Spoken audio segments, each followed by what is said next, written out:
Have you been thinking of launching your own podcast, but not sure where to start?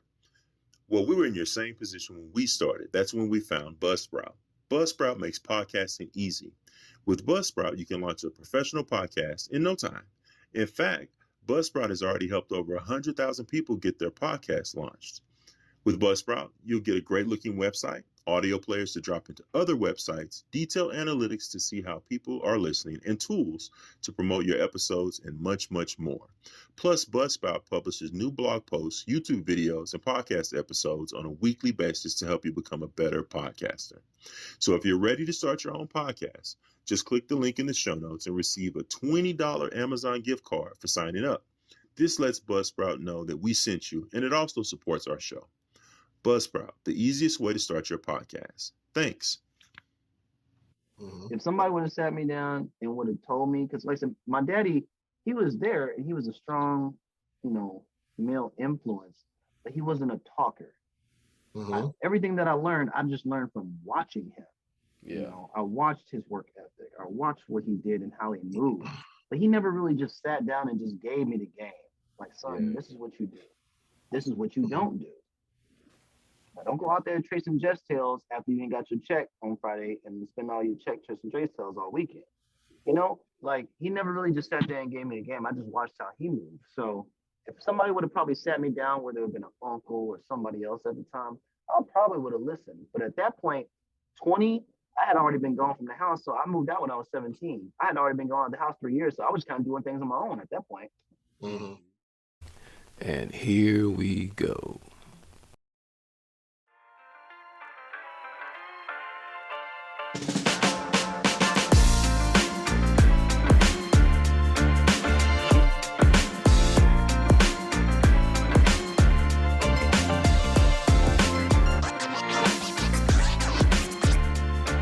You're listening to the Kings Can Move On podcast with your hosts, Jason Stewart and Frank Rain.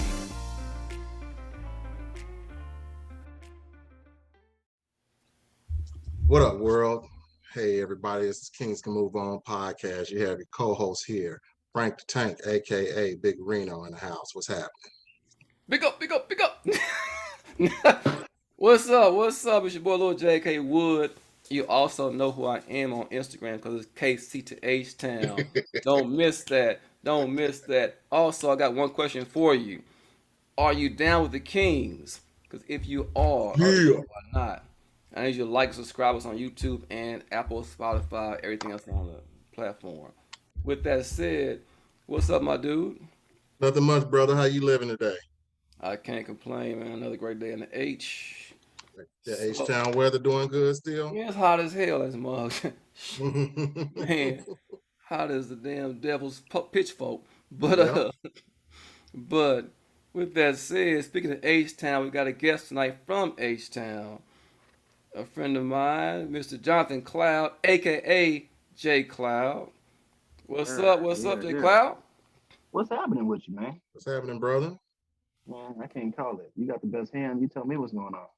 Man. All Kings I right cut here mine today. off, All dog. Kings. I'll cut mine if I had your hand, dog. Nah, bro, we going all Kings. We going all in with all Kings right now. King Tonight. shit. King. Got three That's kings. right. That's what I got with you. Three kings. That's right. That's right. My hand loaded. Three kings. That's what's up, man. Welcome to the program. Sorry, I appreciate it. Privileged to be here. I see you still on your porch. You got your back porch, your front porch. What you got going on right there? Oh, I'm on the front porch. I'm kicking in the rocking chair. From Houston, Texas, born and raised, but I'm just a little country nigga from the north side. That's all. You never moved, never ventured out of Houston? You know what? I was back and forth to California. I was dating some chick out there for like 3 years, back and forth, but I never officially really just moved out there. And what part of Cali? Just outside of LA, west suburbs, like Thousand Oaks area. Okay. Simi Valley and all that out there. Yeah, I'm so glad I didn't. That would have been something stupid. So I'm glad I went ahead and stayed my ass home. So got some gas prices out there now. Oh, Lord have mercy. You complain about it out here. Out in California, I don't know how they make it out there. Right. No, it's crazy. So you said you are H-Town, born and raised, right? Born and raised. My parents still live in the same house that I grew up in, same block, right outside of 610 Loop. Just basically, really, it's pretty much like a section before, like, because like I said, we've been out in the Heights before. So really, the Heights area, Oak Forest, Garden Oaks kind of lines all up. And then you really get in the Inwood and Acres Homes area. Kind of like a little sweet spot right in between the two. So Okay. just outside 610 Loop. Okay. Got a lot of pockets in Houston, man. A lot of Man, Oh pockets. man, Houston dude, is the city of a lot neighborhoods. of it. Jay Clef on that north side, that north, we call it north with an Hmm. F down For here. sure. Yes, sir. We got Absolutely. south side and got north side. And Everything else don't matter really down here. right. It's It kind really, of blended nowadays, but there's still a difference for sure. yeah, no, when we venture out west and east, but really it's north and south. It's Really, it really is. you got Absolutely. two sides, and that's big, but that's really what's up though. Yeah. That's how you differentiate the two. So, Yeah. Hey y'all, sorry to interrupt, but I just had to remind y'all. Since you are enjoying this episode, go ahead and subscribe to us. And if you're on Apple and Spotify, go ahead and follow us. We would sure appreciate it. Alright, now back to the episode. So Jay, what we want to kind of talk about tonight, one of the topics was kind of navigating corporate America. Because I know you've been in corporate America for a while. And I know you've been in kind of high visibility roles, if I'm not mistaken. You know, and for a brother, that's not always easy to maneuver, right? Some stuff we gotta find a way to get in where we fit in. In some ways, we can kind of shine and make our mark. So, like for instance, what do you do right now? Like, what's your thing, your job right now that you do? so right now, I'm a business development manager, and I'm also a sales engineer. Really, I work for two companies right now, but I'm also a sales engineer as well, still. So um, for two different manufacturers. So Okay. these are major, I would say, rotating equipment manufacturers. A lot of what they do goes into the oil and gas field down here. Some of it is more like heavy industrial and municipal markets, but a lot of it goes into the oil and gas market down here. So everything is affected by oil and gas, as you probably know down here. So How long you been doing that, man? this year, it made 10 years. So Hmm. decade in the game now. Started out as an application engineer at the factory out here in Brookshire, Texas, just west of the Katy area. And like I said, that was in 2012, 2022. So 10 years in the game now. Okay. So your niche is engineering or is it sales? It's engineering, which I was just explaining this to my cousin. It don't seem like the two should be related, but they No. definitely are. So I started out engineering. I was studying engineering as a petroleum engineer, and then got into the sales side of it. When I worked at the factory where they actually built the product at, it was a lot of specification and sizing and selecting and just pretty much crunching numbers in your cubicle every day. Did that for about 3, 4 years, got the hang of that, mastered that, and then they just kind of said, hey, we've got another position open that's more kind of direct in front of the customers. It's still very close to what you were doing, but you could work from home and you're going to be more in the field in front of the customers, visiting them at their offices and whatnot. So I said, yeah, I can do that. So got into that side of it. So it's still engineering, but it's engineered sales. It's not like we selling, washing machines or something like that, like at Sears. It's specified equipment for a specific purpose and project. So not just anybody can sell it. It's got to have it's somebody that has to have knowledge of the product and how rotating equipment works in the field to know how to be able to. And to be honest, I don't sell it, but to be able to even talk about it, Right. in a Yeah, I sales know what you're talking atmosphere, about. you got to know what you're talking about. So Yeah. Now I was You guys gonna deal with a say, lot of farmers or anything, or just more industrial? now it's more on the industrial side, but I have touched different applications where, we're quoting, it could be a vertical turbine pump that goes, 40, 50 feet down the ground, trying to tap into some well water so that he can replenish his stocking pond for his cows, so for agriculture. Now, what's really big too, doing pretty much grow houses. So they're trying to take the water sources that they have, purify it, and make it suitable for growing, marijuana in grow houses. Jay, that's weed. If you didn't know what that word was What? talking, yeah, Marijuana? What the that's weed. hell? Yeah, Yeah, What that's is weed. exactly. that? That's Hmm. that. So, That's stuff you'd be smoking on. That little right, That's that shit Frank the Tank be enjoying. right. man. Hey, look here, dog. Exactly. They call it indoor hydroponics, if I'm not mistaken. So, Oh, Yeah, that's pretty. It's mm, some pretty cool shit. oh, is right, that what they they, get? Indo and outdoor. right. In the corporate world, they mask it with these big fancy words, but that's all it is. Weed. Hmm.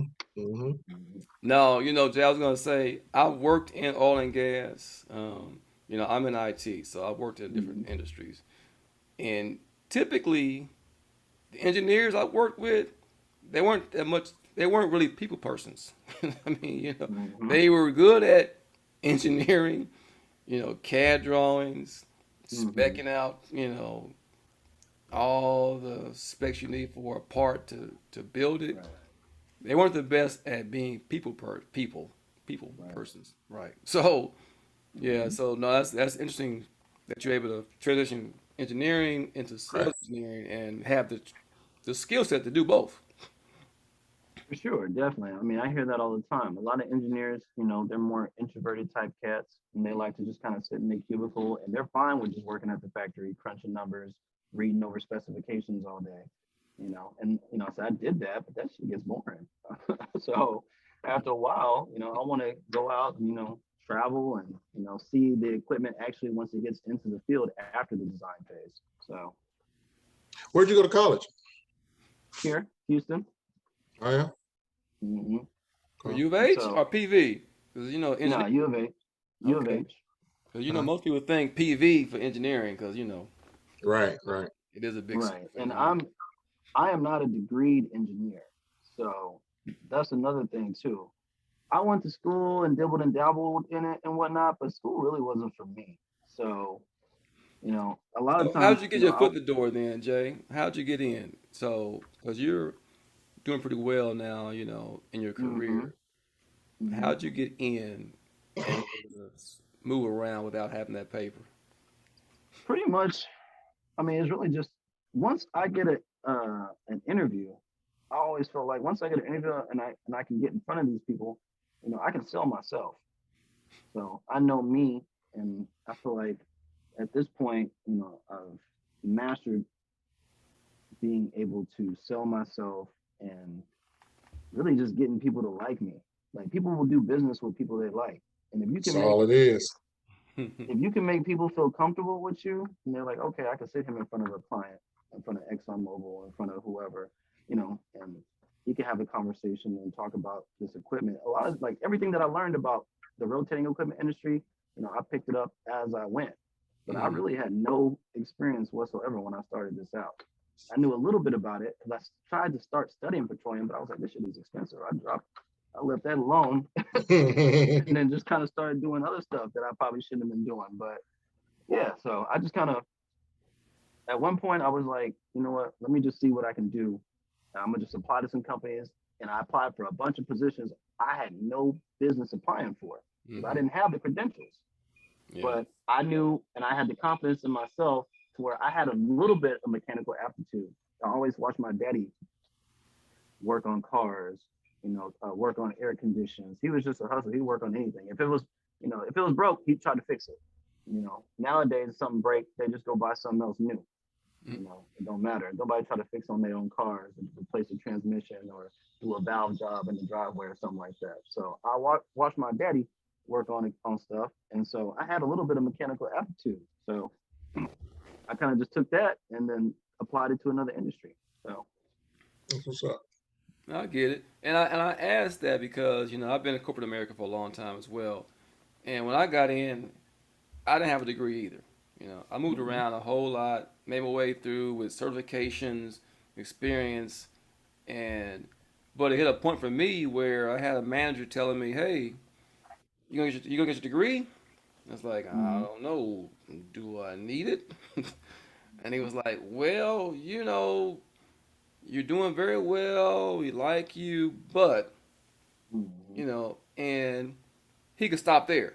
He didn't say no Right. more. I know Mm-hmm. if it came to, let's just say it, a white boy Mm-hmm. and me, I gotta have something more than that white boy got, you know. Absolutely. Mm-hmm. So I knew I needed to go back. They paid for it. I said, fine, you're gonna pay for it. I'll go back and get it. Once I get Mm-hmm. it though, we gotta have another conversation. you Right. know. So for you, have you had any obstacles as far as being a black man moving around in your field? Of course. Absolutely. But obstacles ain't nothing but something to step over. So, I mean, I hit them.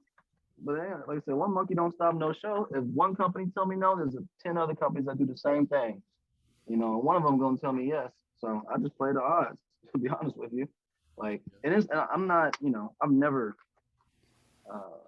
bashed anybody for going the route and getting a degree. Like, so I see you got yours on your wall behind you, and it's something to be very proud of. But I also can see that you can do it without it too. Mm-hmm. So Yeah, you can. for me to go back to school at this point and actually get it and whatnot, I've accomplished too much. And now I've touched money outside of corporate America to where I'm never going back to school. It ain't gonna happen. So even if they get to a point to where they want to promote me, like I'm cool where I'm at. I really don't want to make no more money on paper. Like as far as the W On two is paper. concerned, I don't want to make no more money on paper because that tax bracket you know is crazy. So, hmm hmm That but is I true. mean, That I've is true. definitely hit obstacles. I mean, I had companies where, you know, they will put, on the job requisition, they'll put an engineering degree is preferred. Mm-hmm. And I'll read that. And as I'm applying, I say, okay, it's preferred, but it's not required. Right. Right. Yeah. Or I'll see they'll put engineering degree required or significant work experience Mm-hmm. in related field. Or they'll put like if you have military experience or military experience in lieu of a degree. See, Right. I never see the military part up here, just simply because it's not a big military town. I know down Mm-hmm. in that area is big military area. So, Right, exactly. So you'll see little, caveats like that in the requisitions. And I'll look for that. I'm like, okay, well, I don't have a degree, but now, especially now, like I said, I got 10 years experience in the industry, to where I feel like there's not a job I really want to apply for. So, Yeah. but like you also said, being black, you automatically, like I said, are, you know, as soon as you drop out the womb, you're an underdog. have So you ever gotten passed up or do you feel like you've ever gotten passed up for someone of a white male or white I female? can't I can't prove it, but I definitely feel like I have. hmm I can't prove it, but I definitely feel like I have for sure. So, Yeah. um, and that was fine. Like I said, then that one I just chalk it up as okay, that's not the one for me. Then I never hmm got discouraged in that. I never got discouraged because I'm confident enough in my abilities to where okay, even if I was looking for a job and I was unemployed, I always felt like I'm gonna get on somewhere. Right. It's just gonna Yeah. be a matter of time. So you just stay the course. And then you mentioned that you also make money outside of that. So I'm sure you got, your Hmm. hands in other kind of ventures, you know. Absolutely. Yeah. You know, I kind of want to rant for a minute about something that Come on. so I listen to a lot of podcasts, right? And listen to Hmm. some podcasts that are focused on entrepreneurs, some that are just focused on, doing better, just all kind of stuff. And I saw a post the other day on IG, and one guy was like, "We gotta stop job shaming. As entrepreneurs, we gotta stop talking down on folks at work, because Hmm. some people they become an entrepreneur and get a mindset where if you ain't doing this, you ain't doing nothing. You Right. know, Right. you You sitting there ain't, you're not working making this nobody, certain amount. You ain't no right? Where you entrepreneur. could be doing this because if you don't own your own, you ain't your own man. And I'm like, first of all, stay in your own lane. Being an entrepreneur ain't for everybody. If Right. it was, you would have no employees. Right. Second of all, you could have a job and still have a mindset that you want to do things, but you like having a job. You like thriving in that environment, and on the outside, you may have your own little ventures, but you ain't gotta be no. I'm gonna quit this job and go work. So we need to stop job shaming. You have a job. That's an accomplishment, you know. But sometimes you get that, oh, you A working lot for of people so and ain't got so, that. huh? Yeah, A lot of exactly, people ain't got that. exactly. So yeah, I just want to get on that. We need to stop job shaming people for not wanting to be entrepreneurs. Now, if you are, I'm all for you. I support you. Do your thing. Like my man here, Big Frank. He is not for working for somebody. Right. And I'm like, that's cool. Do you support you? Me, I kind of like going to a job. I just do. I don't I have the mean, self discipline to be my own boss. I know me. I know me. But you know what, man? It's so funny and that you even that's a say part that. of it, knowing you. So Yeah, Yeah. it was a cat that I used to work with at Blue Cross and shit. Black dude, he was head of maintenance or whatever, but a gold tooth in his mouth. You would never known that he had his own. He owned his own restaurant down on 18th and Vine. He was partner of a restaurant at mm, 18th and Vine. Did very successful in that, and hobnob with all the execs. All the people loved him, and it was like what Jay just said earlier. You sell yourself. You basically are selling yourself, and as long as you're comfortable and they're comfortable with you, I think the realness is the biggest thing, man. So yeah, I agree with you with the job shaming, man. Fuck that shit. I ain't I used to do that, and I'm sorry if I did that to you, Wood.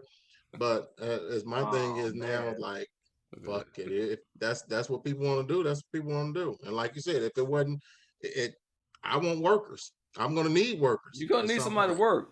Yeah. Yeah. And right, somebody's gonna want to exactly. come to a job, say, "Hey, manager, I'm Hmm. here. Pay me." And you Right. like, okay, do your job. I'm gonna pay you. In the meantime, Yeah. I'll work this business. And Not I'm not against only ownership. I'm all for owning shit. I want to own things outside, but I still like that job. That's just right.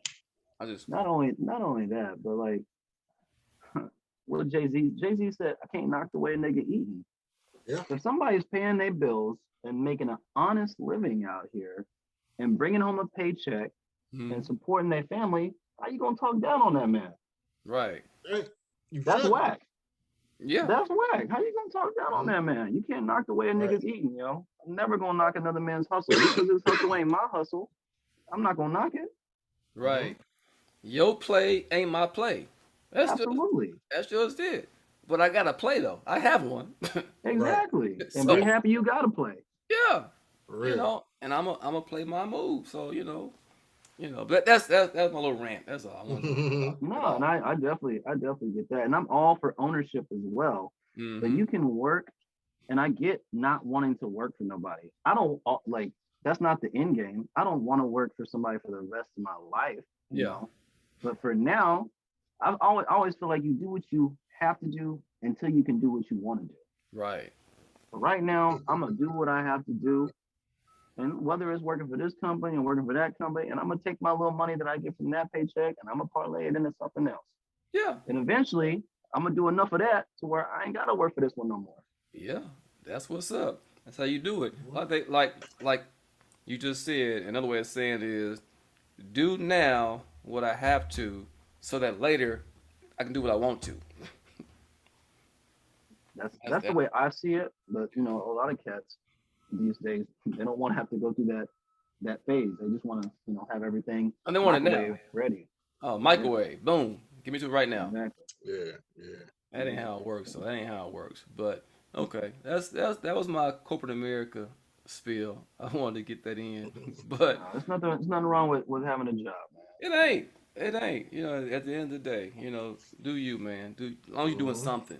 Mm-hmm. Do Exactly. You ain't something, out be here robbing and productive. stealing Right. and kicking niggas' doors in. You got a job. Okay, cool. Right. Right. That keep you from kicking my door in. Please. Please don't. You know. But I do want to transition because I know Jay, you are a father, right? Yes, sir. Father of one, or how many you have? I got one boy. How old is your One boy? boy. He's 4. About to start pre-K tomorrow. So, Boy, you just getting started, young Mm, man. mm. Just getting started. How's fatherhood been for you in the last 4 years? man, it's been a beautiful thing, man. I Mhm. can't lie. And I never really saw myself as a father, but it has definitely been a beautiful thing thus far, and I wouldn't change it for the world. So, This is something I want to always ask, man. And I'll I had 3 kids. I told my boys they were well, actually all my kids were oopsies. Like oops, and hmm so y'all wasn't playing. That doesn't mean that I don't love y'all. Don't mean I don't hmm love, would take my life to replace yours. So, but how is yours? How was fatherhood? Were you excited? Were you surprised when she was like, Were "Hey, you I'm He coming"? was a scared? oopsie too. He was a oopsie too. Even though we was married, we wasn't trying to have kids at the time. Mm-hmm. Yeah. So he was definitely he kind of just popped up. Really, he popped up at the end of our marriage when we was already kind of unraveling. Mm-hmm. Oh, So he was a oopsie as well. But One of like I said, those I nights of wouldn't. passion, you just like, I'm gonna give it to you, girl. I'm Right, gonna exactly, show you what you're about to miss. exactly. It was one of them things, and he popped up, and we contemplated the whole kind of staying together for him type of deal, but we ultimately decided, raising a kid in a house where we're not loving towards one another, he'll eventually be able to see that and feel Mhm. that. And so we just decided to be better, as individuals, and everything's been good since. So Did y'all divorce before she was he pregnant was or arrived, we divorced officially, we separated, but we were officially divorced after he was here. So, okay? okay. So he's only known you guys being separate. He hasn't known the whole. correct. Yeah. Exactly. He's never seen us like together. Yeah. How is the co-parenting with you two though? It's good. It's beautiful, man. It's a Good. beautiful thing. That's It's a awesome, beautiful thing. So So that's y'all stay um friends, I dude. wouldn't say friends, friendly. but friendly for sure. I would definitely say friendly. If it's about him, we're all for him, Yeah. and doing what's best for him. Um, I feel like I feel like I chose well, even though, like I said, he was an oopsie. She hasn't really been bitter or anything like that, or tried to ring me out and anything like that. Everything's been wonderful. I can go see my son anytime I want to. He lives with me the majority of the time, so Hmm. even when I don't have him, if I still want to go see him, just because I miss him, I can go see him. So, One question I would like to know, man, is as far as when the school age comes or when the school years come. mm-hmm. Um, do you feel like y'all have the same thought process or goals when it comes to school? What you want to Mm-hmm. see from school? What you want to see from teachers? What you would have a problem with as far as what he's learning, and what she would have a problem with as far as what he's learning? I feel like for the most part, we would be aligned on everything that we want him to achieve academically. I feel like we would be okay. There may be some things we would have minor disagreements on, just Hmm. like him now. We about to get him signed up in this little youth soccer league, and basketball is coming up and stuff, and he wants to start doing sports and everything. We come together collectively. We talk about it. When he wants to do this, what do you think he wants to do this more? This one, he said he can try both. Whatever he wants to do, what he takes on more, is let him Hmm. stick with that. But for the most part, I think we are pretty much aligned on all those matters. Um, and if there's anything that we're not, we talk about it with some sense, and then we figure out what's the best move for him. Hmm. You see, you hear those words he's saying. What's best for him? What's best for him? That's what a lot of folks miss. Yeah. What's best for the child? What's best for us is behind us. We Right. tried it, didn't work. What's best for us now is not important anymore. What's Mm-hmm. best for that child is now the first and only thing that matters. And Absolutely. some of us miss that. Hmm. Right. We get hung up So, on bullshit and sacrifice what's best for the child. And now, what you have going right now, Jay, is a beautiful thing. Absolutely. I'm one of the very few brothers I know that has a situation like that. So I'm definitely blessed in that regard. But like for example, like she decided to go back and get her graduate degree. Now she's educated. She had her undergrad and everything, and then she went to go, do her graduate degree. And this was when he was maybe one. So, you know, obviously with her doing that, she worked a full-time job. She also was in school as well, trying to do that. So he was with me pretty much 75, 80% of the time, and that was what was best. She knew I work from home. So my schedule is flexible. He can be running around in the background tearing the house apart while I'm on conference calls. So, that was what was best. Now that she's graduated and her schedule is getting a little bit more flexible, now she's starting to get him a little bit more, right? But at the time, I was like, okay, do your thing. I understand we're not together more, so you got to get your education and go support yourself and whatnot. So go do your thing. I got him. That's what's up. That's what's up. Y'all work like that, man. Yeah. I think the dudes are more flexible in working with the women like that than women are. But that's just my experiences. Yeah. Right. Yeah. Like if it was me who wanted to go back to school, I don't know if it would have worked the same. But luckily, like I said, everything worked out pretty well. Like I said, he was with me a lot, and it was crazy because too, even though I work from home, sometimes I have to travel to my accounts and go visit my accounts. And when I would go out of town, obviously, like if she don't get home, she'll leave at she would leave at like 7 or 8 in the morning, and then not get home until 9 o'clock at night. So when I would be out of town, then he would be with my parents. My mom is retired. My daddy still works. So I'll go out of town. We didn't ever wanted to put him in a daycare, right? It was my first child, her first child. So, we were probably overprotective of him in some respects, but didn't want him to be in a daycare. So he was either with my folks or with her mama, but most of the time with my folks. Nothing wrong with that. Yeah. Nothing wrong with that. Yeah. So with raising a boy, so when you think back like on, your relationship with your dad and now yours with your son, how much of what you get from your dad do you impart on your son, or do you do things differently?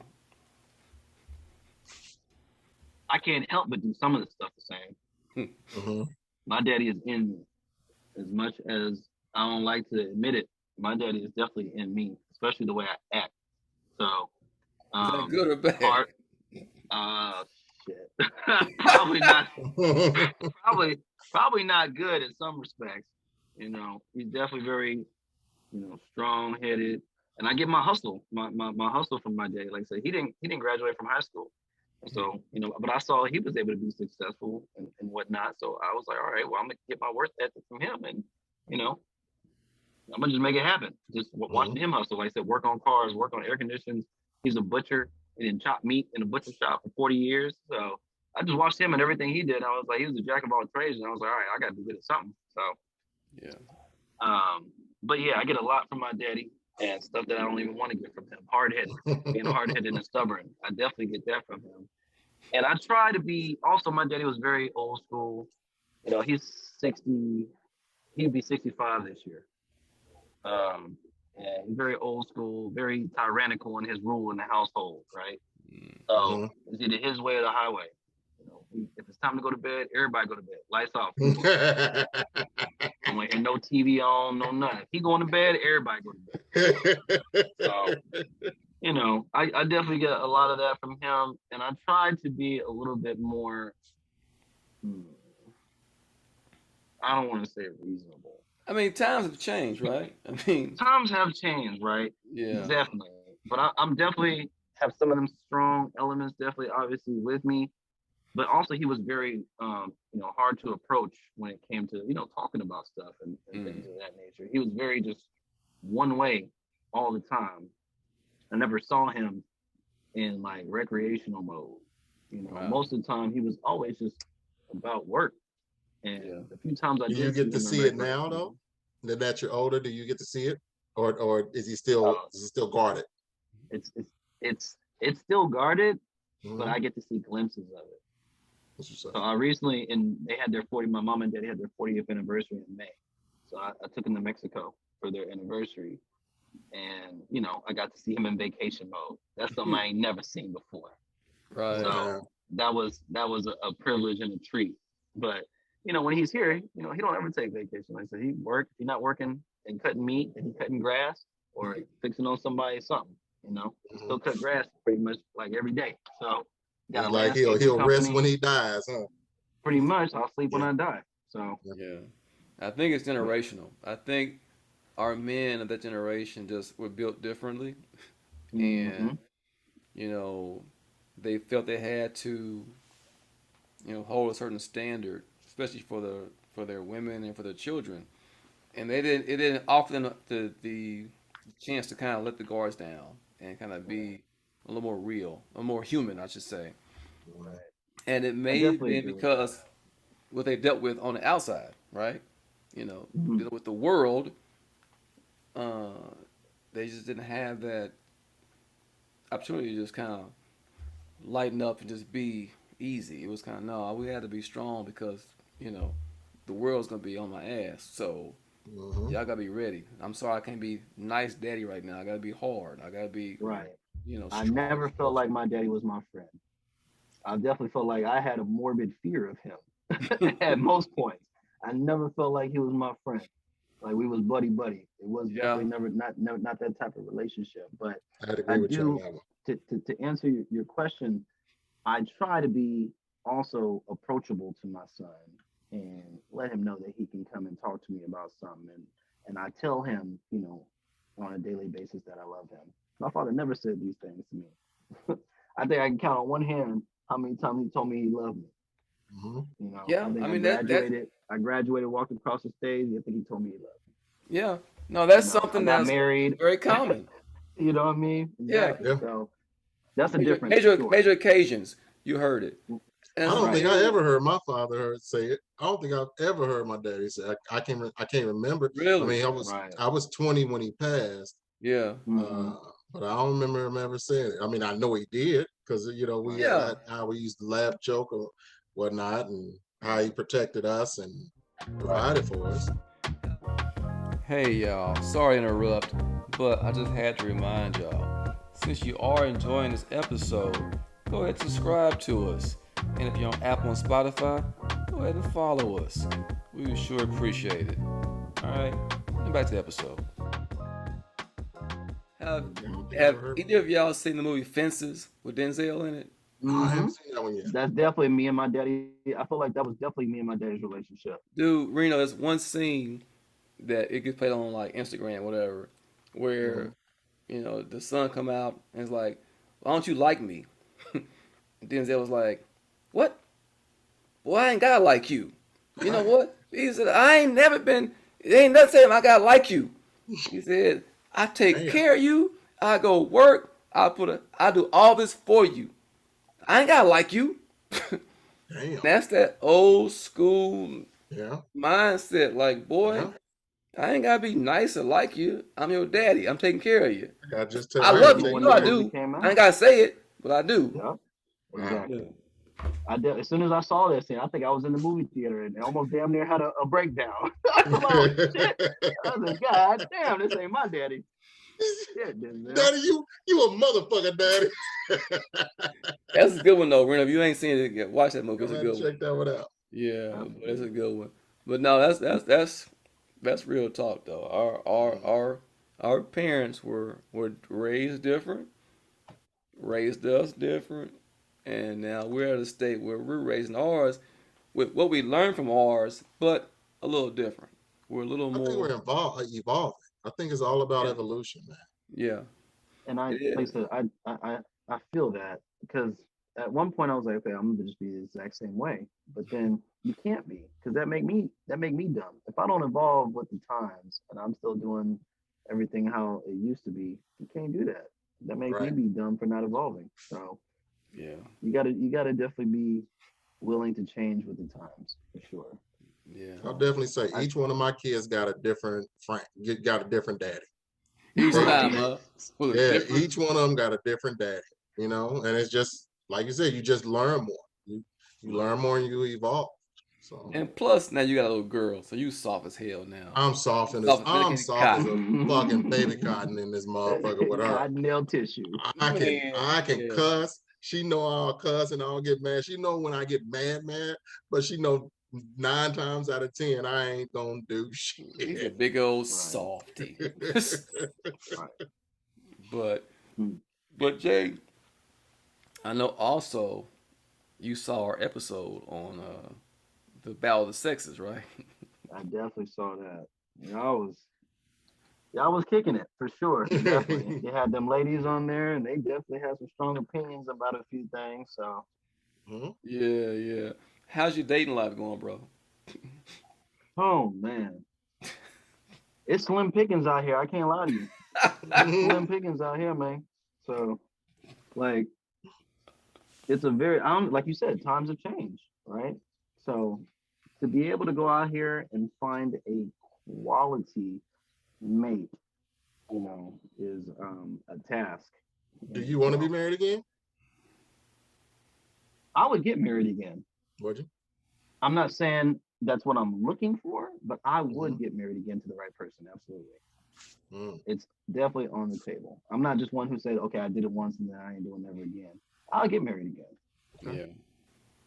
Because Yeah. that I've also experienced, to where it wasn't always bad, having a partner and knowing that you got somebody who's got your back, Mhm.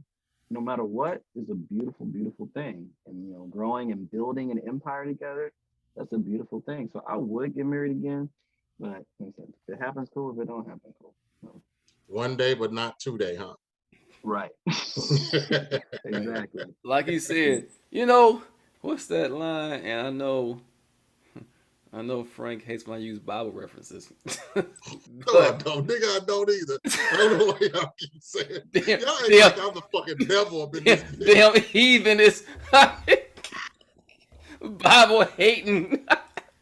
But Well, that Bible one that one verse that says the harvest is plentiful, but the laborers are few. That's what I feel about women sometimes in this dating pool. There's a bunch of them out there. You can't say it's not many of them to pick from, but the quality levels is just not where we would like ain't it. there. Mm. It ain't there. To be able to Yeah. find a woman of substance and morals and still got, something going for herself career wise, like you can go out every day in the month. And maybe about 2 days out of the 30 days you went out in that month, you might have met somebody who might have some sort of potential. Mm-hmm. Maybe 1 or 2 days in that month. You go out every day, Monday through Friday, every day. In the weekends, maybe about 2 days out of that month, you met somebody that might have had some sort of potential. And you travel a lot, so for you Mm-hmm. traveling, do you meet women outside of your area that you think are maybe is better out here than it is here, or better over there than it is here? I mean, Internationally, I mean, I've definitely noticed a difference, but obviously, I mean, I'm not trying to have a long distance relationship either. So, yeah, if she doesn't live here, then that kind of just goes out the window quickly. yeah, I've met women, in Brazil and Colombia, Peru, that were, great people and something that could have potentially been a relationship had they been here. But like I said, I got a little boy. I got a boy who's 4 years old, and I got to be here for him. yeah. So, so You're not Diddy traveling, nothing like that. I mean, at this point now, I mean, I would like, to be honest with you, I would like to take my son out of the country and have him have an experience of growing up outside of America and see how people treat you outside the United States versus how they treat you here. But like I said, he's still so young to where that's probably He not wouldn't even feasible at this remember point. anyway. Right. He's not gonna remember. And my mama told me that. She said, don't be trying to take him anywhere. I went and got his passport because I took my parents to Mexico. So had to get my daddy had never been nowhere. Daddy had to go get a passport and my son needed a passport. Got them both at the same time. And my mama was like, as soon as he got his passport, don't be taking him all them places you be going. He ain't gonna remember it no way. Spending all that money for him on a ticket. He ain't gonna remember it no way. Wait till he's a little bit older to do that. So, So like my but mom yeah, I mean, back in the day. it's not. If I can't have a relationship here, I'm not trying. I've done the long distance thing with, like, say, going to California and coming back and spending money on plane tickets, hotels. I ain't doing that. No, it's Mhm. costly. It can Definitely. be very costly. It really can. But so we have a new segment, Jay, that we just launched a little while ago. It's called Hey Young World, and it's basically if you go back to your 20-year-old self and give them some advice, what would you tell them? My 20-year-old self. Yes. Huh. Hmm. Mm. I probably would, if I would have. This is probably going into a whole nother section of life, but I would have told my 20-year-old self to stop um, doing illegal things that was going to end up making it harder for me later on in life. Mm. Mm. So, um, That fast money, huh? yeah, don't. You know what? I'm not ashamed of it. Like I said, do what you gotta do to get by at the time. If you feel like that's the only way, I'm not. Like I said, I don't ever not nobody's hustle, but it would have made things a lot easier if I would have chose a more, legal path at some point in life. So Would your 20-year-old self listen to that? I feel like I was always a level-headed kid. I probably would have. Mhm. If somebody would have sat me down and would have told me, because like I said, my daddy, he was there and he was a strong, you know, male influence, but he wasn't a talker. Mhm. Everything that I learned, I just learned from watching him. Yeah. I watched his work ethic. I watched what he did and how he moved. But he never really just sat down and just gave me the game. Like, son, Yeah. this is what you do. This is what you don't do. Now, don't go out there tracing Jets tails after you ain't got your check on Friday and spend all your check tracing Jets tails all weekend. Like, he never really just sat there and gave me the game. I just watched how he moved. So if somebody would have probably sat me down, where there would have been an uncle or somebody else at the time, I probably would have listened. But at that point, 20, I had already been gone from the house. So I moved out when I was 17. I had already been gone at the house 3 years. So I was kind of doing things on my own at that point.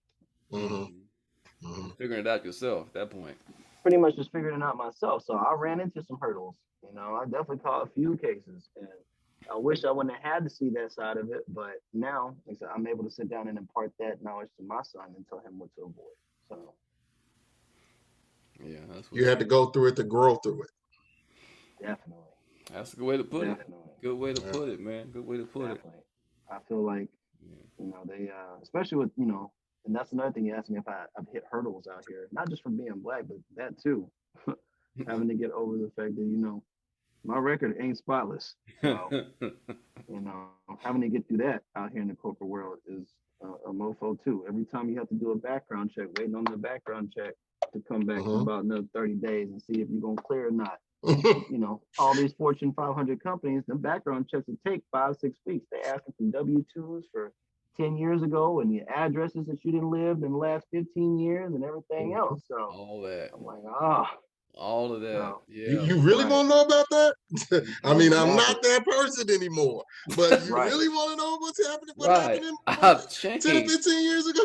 Mama, I Mm. promise I changed. I really have. It's Oh, not I. something I don't even feel proud writing that shit down no more, you Yeah. know. But they asking for it, you got it included. So I would definitely tell my younger self to avoid some of them roadblocks I didn't have to hit. Yeah. That's Yeah. what's up, man. That's what's up, Jay.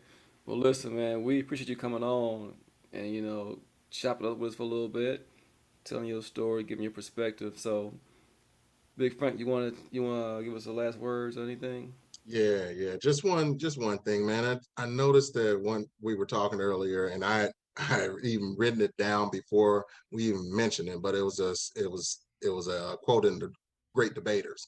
You do what you got to do. You do what you want to do. Do what you have to do what you want to do. And that was, I don't know why, I don't know if that was my spirit just speaking to them and for them to come out and say that, but it's some cool ass shit that I didn't even talk about it and they just mentioned it. But it reigns so true.